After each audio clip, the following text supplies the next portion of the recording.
Hello, dear students, how are you? Today we will discuss Science Worksheet 38, Class 10th, Director of Education of Delhi. Carbon and its compounds. Allotropes of carbon. Allotropes are different form of the same elements having different physical properties but same chemical properties. For example, diamond and graphite are two allotropes of carbon. देखिए friends, यहाँ पर हम carbon and its compound के बारे में पढ़ रहे हैं। पिछली वर्कशीट में हमने इनके प्रॉपर्टीज़ के बारे में पढ़ा था, कार्बन की प्रॉपर्टीज़ के बारे में पढ़ा था। यहाँ पर देखिए दोस्तों,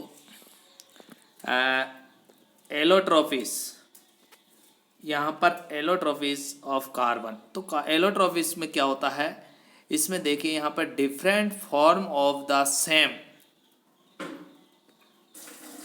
देखिए form of the same elements having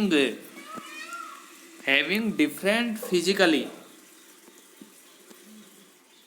properties but same chemical properties। देखो यहाँ पर केमिकल जो प्रॉपर्टीज होती है वो तो सेम होती है, जो इनकी स्ट्रक्चर है वो डिफरेंट होता है, यानी फिजिकल प्रॉपर्टीज डिफरेंट होती है, केमिकल प्रॉपर्टीज इनकी सेम होती है। फॉर एग्जांपल डायमंड और graphite are two allotropes of carbon.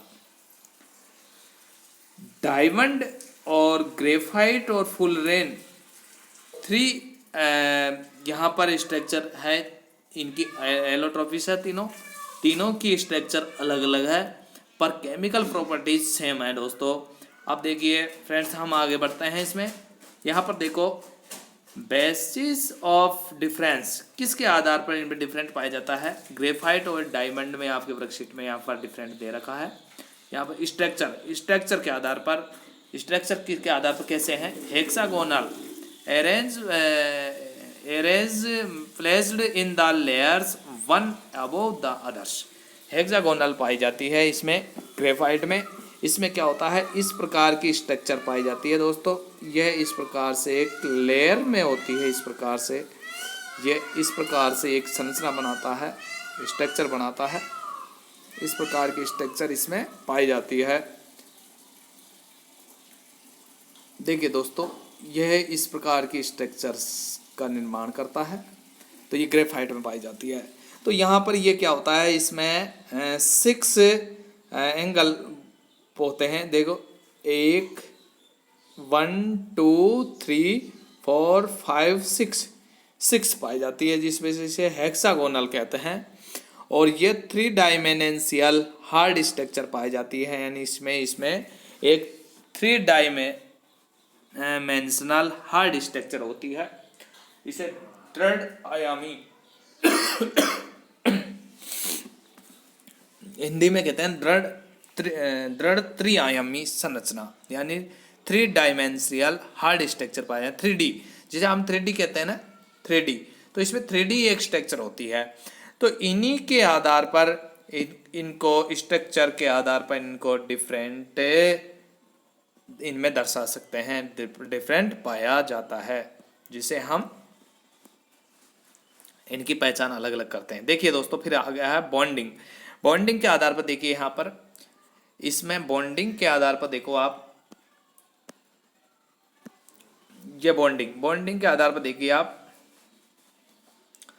Each carbon atom is bonded to 3 others carbon atoms. यानी कि यहाँ पर ग्रेफाइट में each carbon atom is bonded to 3 others carbon atoms, यानी कि एक कार्बन एटम यहाँ पर 3 अदर्स एटम कार्बन से जुड़ता है। वन ऑफ दीज बॉन्डेड, यानी कि वन सिंगल बॉन्ड के द्वारा, इससे सिंगल बॉन्ड से जुड़ता है।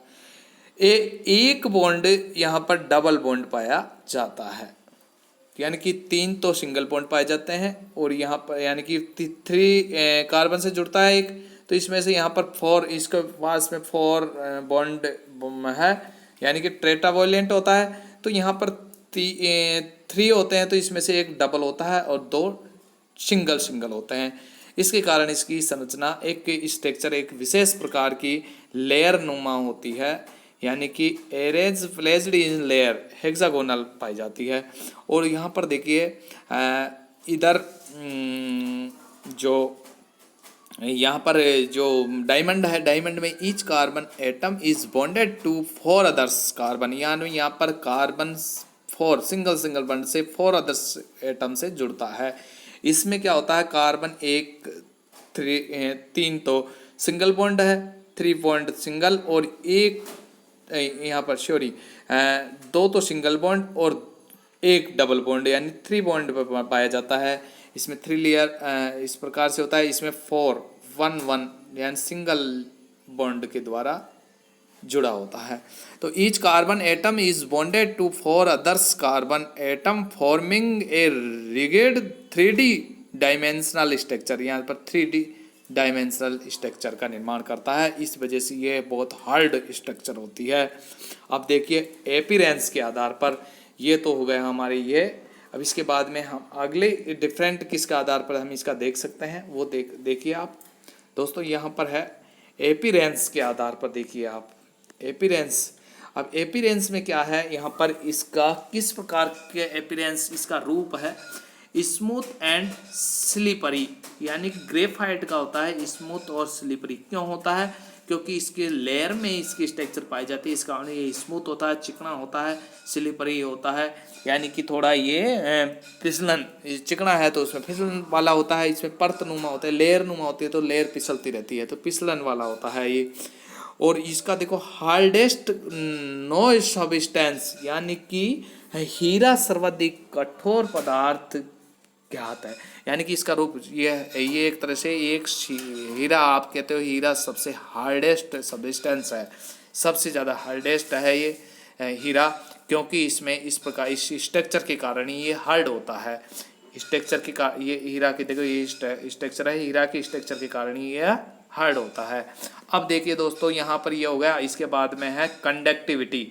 अब कंडक्टिविटी मैंने बताया था आपको कि फ्री इलेक्ट्रॉन्स जिसमें पाए जाएंगे उसकी गुड कंडक्टिविटी उसमें कंडक्टिविटी पाई जाएगी, और जिसमें फ्री इलेक्ट्रॉन्स ही नहीं होंगे तो उसमें कंडक्टिविटी नहीं पाई जाती। तो यहाँ पर good conductor because of free electrons, इसमें फ्री इलेक्ट्रॉन्स पाए जाते हैं। ग्रेफाइट में क्यों पाए जाते हैं, क्योंकि ये एक तरह से आपको पता है इसकी स्ट्रक्चर थोड़ी आपको अभी बताई थी मैंने, हेक्सागोनल होने के कारण इस प्रकार से इसमें फ्री इलेक्ट्रॉन पाए जाते हैं।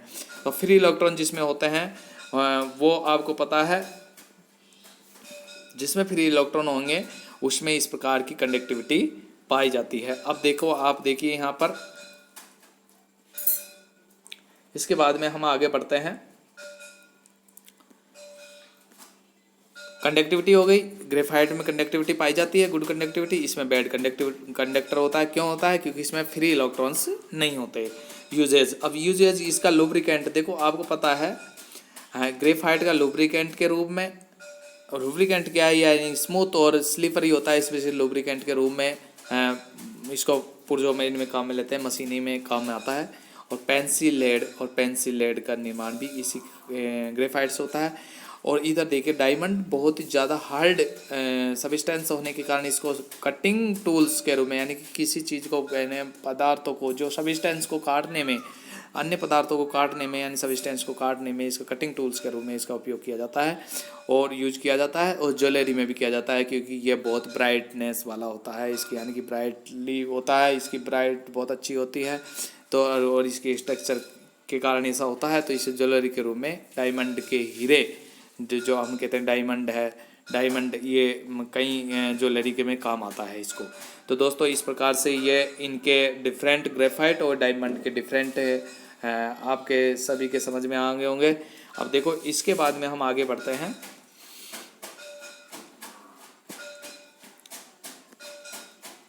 देखिए अब आ जाते हैं यहाँ पर वर्सेटाइल नेचर ऑफ कार्बन। अब कार्बन के वर्सेटाइल नेचर क्यों होता है कार्बन का वर्सेटाइल नेचर का मतलब मैं आपको बता देता हूँ दोस्तों अपनी भाषा में, कि सबसे ज़्यादा मैत्रीपूर्ण फ्रेंडशिप रखने वाला एलिमेंट से सबसे ज़्यादा क्या रखने वाला, सबसे ज़्यादा फ्रेंडशिप रखने वाला एलिमेंट्स कौन होता है, कार्बन होता है सबसे ज़्यादा फ्रेंडशिप रखने वाला। तो ये फ्रेंडशिप क्यों रखता है, इसमें कैसे ऐसे क्या गुण है जिसके कारण ये सबसे ज़्यादा फ्रेंडशिप रखता है, तो वो हम यहाँ इसमें बताया गया है। The nature of the covalent bond enable carbon, covalent bond यानी कि इसमें क्या होता है, सहयोजी बॉन्ड पाया जाता है। Enable carbon to form large number of compound called organic compound या कार्बन कंपाउंड, या होता क्या होता है, देखिए दोस्तों इसमें सर्वाधिक कौन सा कोवेलेंट बॉन्ड क्या नेचर होता है, और ये बहुत लार्ज संख्या में यानी कि form a large number of compounds called, और एक लार्ज उसमें कैपेसिटी रखता है, लार्ज नंबर में ये कंपाउंड बनाने की एक कैपेसिटी रखता है, तो इस वजह से इसको क्या कंपाउंड कॉल्ड, इसको क्या कहे कंपाउंड कॉल्ड ऑर्गेनिक कंपाउंड और या कार्बन कंपाउंड कहते हैं। इसमें इस प्रकार के लार्ज नंबर में जो कैपेसिटी होती है उसके कारण इसे ऑर्गेनिक कंपाउंड या कार्बन कंपाउंड भी कहा जाता है दोस्तों। अब देखिए इसके आधार पर हम आगे बढ़ते हैं। यहाँ पर इसके दो ऐसे प्रॉपर्टीज है जिसके कारण ये वर्सेटाइल नेचर प्रकृति का होता है, नेचर का होता है। एक तो है कैटिनेशन, कैटिनेशन क्या होता है, देखो दोस्तों यहाँ पर carbon has the unique ability to form bond with others atom of carbon giving rise to large molecules, यानी कि यहाँ पर देखिए दोस्तों क्या दे रखा है, unique ability form bond with others atom carbon giving rise large molecule, यानी कि बहुत ही लार्ज मॉलिक्यूल के साथ में ये एक तरह से बॉन्डिंग बनाने का की वो क्षमता रखता है, कैपेसिटी रखता है। सिलिकॉन भी इस प्रकार से रखता है, सिलिकॉन भी 7 और 8 एटम्स के साथ में ऐसा करता है। Silicon form compound with hydrogen which have chain of up to 7-8 atoms but these compound are very reactive, यानी ये बहुत ज़्यादा रिएक्टिव होता है, इस वजह से ये इसके बराबर यानी कि यूजफुल नहीं होता। The carbon carbon bond is very strong, यानी कार्बन कार्बन के मध्य जो बॉन्ड पाया जाता है वो वेरी स्ट्रॉन्ग होता है एंड स्टेबल भी होता है, क्योंकि वहाँ पर वो इलेक्ट्रॉन के शेयरिंग के कारण वो जो बॉन्ड बनता है। This gives you us the large number of compound with many carbon atom like to each others, यानी कि ये क्या होता है, अनेक कार्बन परमाणुओं के यानी एटमों के साथ में आपस में जुड़कर अनेक यौगिक प्राप्त करता है, यानी इसे कई प्रकार से ये अन्य कंपाउंड के साथ में जुड़कर मनी एनी कंपाउंड का निर्माण करता है दोस्तों अब यहाँ पर हम आगे बढ़ते हैं। देखिए इतना हमारे पास यहाँ पे देखिए इसका फर्स्ट जो प्रॉपर्टी है इसकी कैटिनेशन समझ में आ गया आपके। कैटिनेशन में यानी कि एक लार्ज नंबर ऑफ सीरीज बनाता है, और इसमें carbon has unique ability from bond with others atom carbon given rise to large molecules के साथ में, तो इस प्रॉपर्टी को हम क्या कहते हैं, कैटिनेशन कहते हैं। इसके बाद में सेकंड प्रॉपर्टी है यहाँ पर टेट्रावैलेंसी। क्या है दोस्तों, टेट्रावैलेंसी। टेट्रावैलेंसी में आपको पता है कि कार्बन के पास में इसमें 4 इसकी वैलेंसी होती है, तो यहाँ पर देखो इस प्रकार से ये अन्य का कार्बन हैज़ 4 वैलेंसी इलेक्ट्रॉन, यानी 4 वैलेंसी इलेक्ट्रॉन दिया इस पे। It's can bond with 4 carbon atom molecules, जहाँ पर ऑक्सीजन जुड़ जाता है, नाइट्रोजन जुड़ जाता है, इधर यहाँ पर क्या हो जाता है, हाइड्रोजन जुड़ जाता है। इस प्रकार से ये अपनी अन्य उनसे it can bond with 4 carbon atoms monovalent atoms oxygen, hydrogen और नाइट्रोजन। सल्फर, वो सल्फर के साथ में भी जुड़ता है, सल्फर और क्लोरीन के साथ में भी यह बॉन्ड बना लेता है। तो टेट्रावैलेंसी के कारण ऐसा होता है। One reason for the formation of strong bond by carbon is it small size, और एक रीजन हो रहा है कि स्मॉल साइज होती है इसके कारण भी ये फॉर्मेशन स्ट्रॉन्ग बॉन्ड बनाने में कैपेबल होता है। ये एक स्ट्रॉन्ग बॉन्ड बनाने के कैपेसिटी रखता है। This these enable to nucleus to hold on to the shared pairing of electron strongly, यानी कि जो इलेक्ट्रॉन के शेयर के कारण जो पेयरिंग उत्पन्न होती है, जो बॉन्ड बनता है, उसके कारण ये स्ट्रांगली होता है। The bond formed by elements having larger atoms are much weaker, यानी कि जो ये जो लार्जर जो वो होते हैं एटम्स होते हैं उनके तुलना में ये कम या वीकर होता है। ठीक है दोस्तों, यहाँ तक इसके दोनों हम आपके दोनों इसके नेचर समझ में आए, यानी कि इसकी प्रॉपर्टीज समझ में आ गई होगी किसके कारण ये इस प्रकार से फ्रेंडशिप सबसे अधिक रखता है। वर्सेटाइल नेचर ऑफ कार्बन क्यों रखता है कि ये तो कैटेनेशन के कारण और एक टेट्रा वैलेंसी के कारण। अब देखिए दोस्तों, हम इधर आइए आप लेफ्ट साइड, यहाँ पर दे रखा है डायमंड। यहाँ पर देखो दोस्तों डायमंड। अब diamond can be synthesized by subjecting poor carbon to very high pressure and temperature। देखिए, एक डायमंड का निर्माण हम एक कॉमन कार्बन से भी कर सकते हैं। सिंथेसाइज्ड कार्बन सब्जेक्ट, क्योंकि उसको पुअर कार्बन से करते हैं वेरी हाई, यानी हाई प्रेशर और टेम्परेचर के द्वारा हम एक नॉर्मल कार्बन से भी डायमंड का निर्माण कर सकते हैं। But synthetic diamond are small but, यानी कि वो थोड़ा स्मॉल शेप का होता है, पर उसको स्मॉल शेप का होता है, उसे इंडिस्टिंग्विशेबल फॉर नेचर डायमंड, यानी कि उसको हम एक बिल्कुल ईजिली वे में डिफरेंट नहीं कर सकते कि ये ओरिजिनल डायमंड है या सिंथेटिक डायमंड है, पर उसका आकार स्मॉल होता है, यानी उसकी शेप थोड़ी स्मॉल होती है। देखिए, अब इसके बाद में देखिए हम यहाँ पर आता है फुलरेन। फुलरेन क्या है? ये आपको मैंने अभी बताया था कि फुलरेन, डायमंड और ग्रेफाइट ये क्या है? ये सभी एलोट्रोपिस है, carbon allotropes of carbon. 3 allotropes of carbon है। एलोट्रोपिस में क्या होता है? इनकी फिजिकल डिफरेंट होता है और केमिकल डिफरेंट नहीं पाया जाता है इनमें। तो यहाँ पर फुलरेन भी एक एलोट्रोपिस है। तो fullerene form another class of carbon allotropes. यहाँ पर देखिए दोस्तों, ये देखो यहाँ पर class of carbon allotropes. The first one to be identified was C60 which has carbon atom arranged is the shape of a football, यानी कि ये 60 कार्बन से बनी हुई शेप होती है।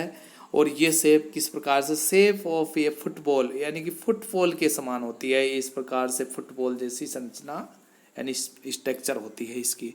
Since this looked like the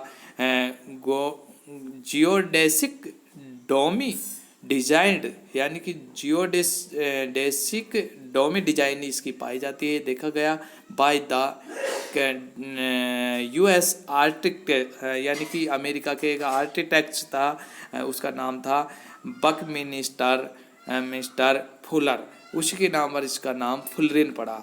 the molecule was named फुलरेन, और उसी के नाम पर इसका नाम क्या पड़ा? फुलरेन पड़ा। इस प्रकार से दोस्तों ये आपकी वर्कशीट कंप्लीट होती है। अब इसके क्वेश्चन हम देख लेते हैं नीचे। Let's us practice now. अब फर्स्ट क्वेश्चन है इसका, why carbon show versatile nature. अब वर्सेटाइल नेचर में इसमें है क्योंकि ये वर्सेटाइल नेचर क्यों रखता है? तो मैंने दोस्तों इसमें आपको पहले बताया कि इसमें 2 प्रॉपर्टीज होती है, एक तो कैटेनेशन की, एक तो इसमें 2 प्रॉपर्टी के कारण ऐसा होता है। एक तो कैटेनेशन, क्या होता है? कैटेनेशन, और दूसरा है टेट्रावैलेंसी। टेट्रावैलेंसी और कैटेनेशन दोनों के कारण ये वर्सेटाइल नेचर प्रवृत्ति का होता है, वर्सेटाइल नेचर का होता है। सेकंड क्वेश्चन है, why do carbon atom for a large number of compound. तो ये टेट्रावैलेंसी के कारण और कैटेनेशन के कारण ही होता है। टेट्रावैलेंसी और कैटेनेशन के कारण ही ये इस प्रकार से large number of carbon atoms compound रखता है। ये इसके कारण ये इस प्रकार से ये दोनों प्रॉपर्टीज के कारण ही ऐसा होता है। सेकंड क्वेश्चन में भी यही है। अब देखिए थर्ड क्वेश्चन है, what is the minimum number of carbon atom in fluorine and what is its shape. तो इसमें मिनिमम C60 है, तो यहाँ पर 60 इसमें कार्बन एटम्स है। और and what is its shape, और इसकी शेप कैसी होती है, फुटबॉल जैसी, शेप ऑफ ए फुटबॉल जैसी इसकी शेप होती है। दोस्तों इस प्रकार से थर्ड क्वेश्चन आपका कंप्लीट होता है। फोर्थ क्वेश्चन है, a boy sharp pens a pencil edge at both the end connect them to the poles of a battery. यानी कि एक पेंसिल के दोनों सिरों को छिलके एक बच्चा उसको बैटरी से कनेक्ट कर देता है। Will the current flow through the circuit. तो यस, उसमें करंट फ्लो होगा, करंट उसमें दौड़ेगा, क्योंकि वो graphite is a good conductor, electricity good conductor. ये आपको मैंने बता दिया गया कि ग्रेफाइट में ये गुड कंडक्टर होता है, ये इलेक्ट्रिसिटी ऑफ कंडक्टर होता है ग्रेफाइट। तो इसमें इस वजह से यस, यानी कि उसमें करंट फ्लो होगा। गिव रीजन, और रीजन ये है क्योंकि इसमें आपको पता है दोस्तों, मैंने आपको पहले बता दिया था कि ग्रेफाइट में क्या होता है, ये फ्री इलेक्ट्रॉन्स पाए जाते हैं। फ्री इलेक्ट्रॉन्स क्यों होते हैं, हेक्सागोनल स्ट्रक्चर के कारण ऐसा होता है कि इसमें फ्री इलेक्ट्रॉन्स पाए जाते हैं, और फ्री इलेक्ट्रॉन्स के कारण ही ये conductivity good conductor of electricity, यानी कि ये गुड कंडक्टर होता है। क्यों, क्योंकि इसमें फ्री इलेक्ट्रॉन्स पाए जाते हैं। इस प्रकार से दोस्तों आपकी ये वर्कशीट कंप्लीट होती है। यदि किसी को किसी प्रकार की कोई डाउट हो तो वो कमेंट्स बॉक्स में मुझे बताए।